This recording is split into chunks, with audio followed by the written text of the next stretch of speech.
তো আমি যতটুকু তথ্য উপাত্ত পেয়েছি, শেখ হাসিনার পতনের মূল কারিগর সেই ভুয়া মুক্তিযোদ্ধা এবং ভুয়া মুক্তিযোদ্ধার সন্তানেরা।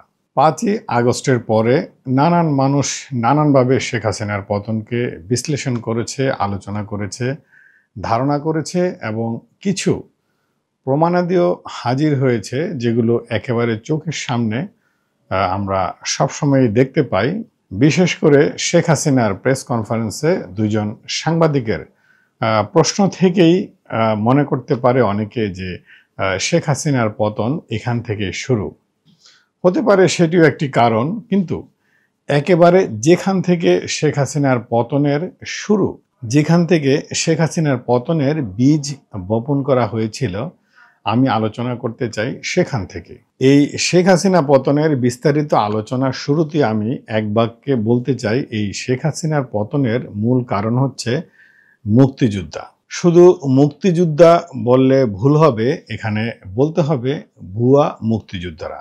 শেখ হাসিনার আমলে আমরা নানান সময় আমাদের জাতীয় পত্রপত্রিকায়, টেলিভিশন মিডিয়া এবং নানান গণমাধ্যমে আমরা যেটা দেখতে পেয়েছি এবং প্রমাণিত দেখতে পেয়েছি, সেটি হলো শেখ হাসিনার আমলে বেশ কিছু অসংখ্য ভুয়া মুক্তিযোদ্ধা সার্টিফিকেট প্রদান করা হয়েছে এবং সেগুলো যেমন একেবারে প্রান্তিক পর্যায়েও আছে, আবার তেমনি একেবারে মন্ত্রী এমপি পর্যায়েও ভুয়া সার্টিফিকেট নেওয়ার প্রমাণ রয়েছে এবং প্রমাণিত হয়েছে।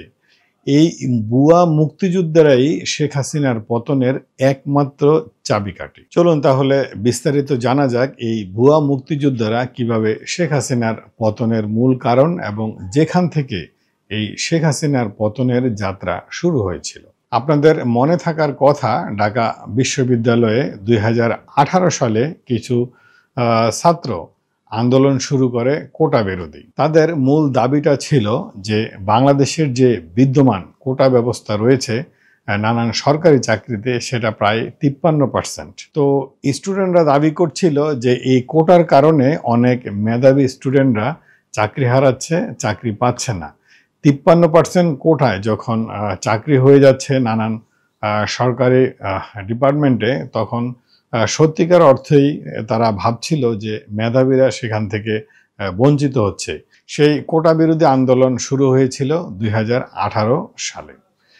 সেই আন্দোলনটা পর্যায়ক্রমে বেশ ভালোই নাড়া দিয়েছিল ঢাকা বিশ্ববিদ্যালয় এবং সরকার। সেই সময়ে সরকারের আন্দোলনকে টেকেল দিতে না পারার কারণে হোক, অথবা পরিস্থিতি যাতে আরও ঘোলাটে না হয় সে কারণেই হোক, যে কোনো কারণেই হোক, সেই ২০১৮ সালে সেই আন্দোলনের পরে একদিন সংসদে শেখ হাসিনা দাঁড়িয়ে বলে ফেলেছিল যে আগামীকাল থেকে আর কোনো কোটা থাকছে না, মেধার ভিত্তিতেই তাহলে চাকরি হবে। শেখ হাসিনার এমন বক্তব্যের পরে সেটা গেজেট আকারে প্রকাশিত হয় এবং আলটিমেটলি কোনো কোটা ছিল না বাংলাদেশে। তো যে কথা আগেই বলে আসছিলাম যে শেখ হাসিনার এই গত ১৫ বছরে বিপুল সংখ্যক ভুয়া মুক্তিযোদ্ধা সার্টিফিকেট দেওয়া হয়েছে এবং গত ১৫ বছরে কিন্তু শেখ হাসিনার সরকার আসার পরে মুক্তিযোদ্ধাদের ভাতা এবং নানান ফ্যাসিলিটি বাড়িয়ে দিয়েছিল।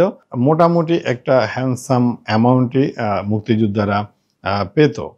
তো সেই লোভে হোক, অথবা কোটায় সন্তানদেরকে চাকরি দেওয়ার লোভে হোক, অথবা নিজের একটি মুক্তিযোদ্ধা সার্টিফিকেট থাকার কারণে সরকারি কর্মকর্তারা যখন রিটায়ারমেন্টে চলে যায়, সেই অজুহাতে আবার কন্টাকে সেই আওয়ামী লীগ সরকারের আমলে আবার চাকরি পাওয়ার একটা সুবিধা থাকে। সেই অর্থেই হোক, এই নানান কারণেই এই ভুয়া মুক্তিযোদ্ধা সার্টিফিকেটগুলা অনেকেই সংগ্রহ করেছিল এবং আওয়ামী লীগ সরকার আওয়ামী সমমনা এই সমস্ত লোকদেরকে এই সার্টিফিকেট প্রদান করেছিল।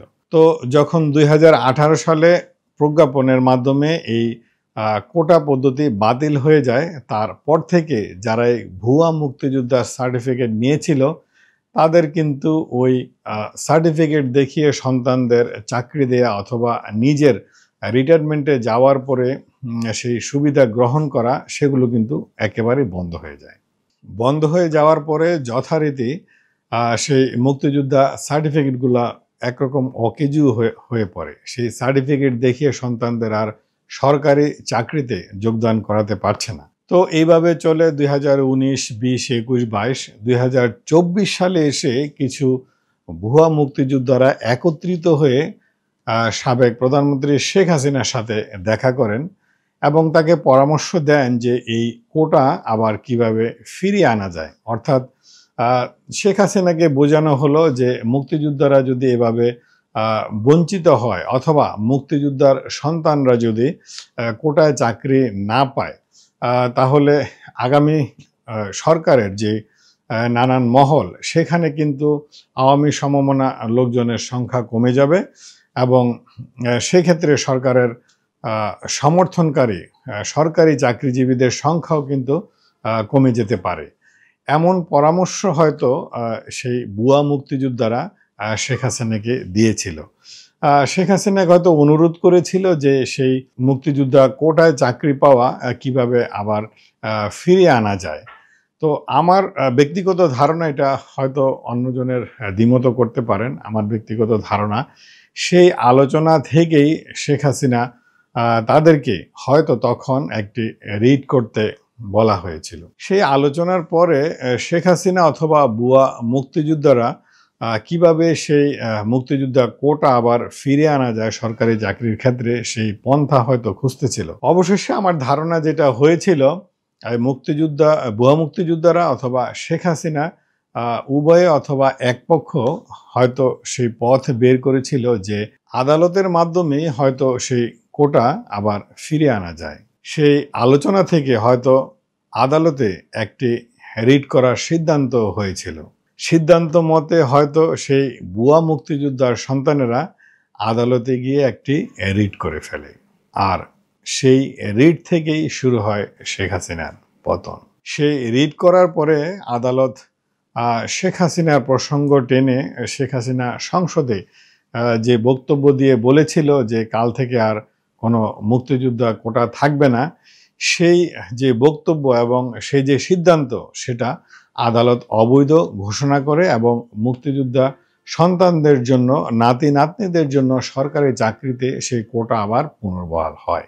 সেই কোটা বিরোধী আন্দোলন থেকে পর্যায়ক্রমে সেটা বৈষম্য বিরোধী আন্দোলন, তারপরে এক দফা, এরপরে জুলাইয়ের 5 তারিখে শেখ হাসিনার ফাইনালি পতন ঘটে। তো আমি যতটুকু তথ্য উপাত্ত পেয়েছি, শেখ হাসিনার পতনের মূল কারিগর সেই ভুয়া মুক্তিযোদ্ধা এবং ভুয়া মুক্তিযোদ্ধার সন্তানেরা। প্রান্তিক আলোচনা আজ এই পর্যন্তই। আলোচনা ভালো লাগলে কিছু সামাজিক কর্মকাণ্ড করা যেতেই পারে, যেমন লাইক, কমেন্ট, শেয়ার। ভালো থাকবেন।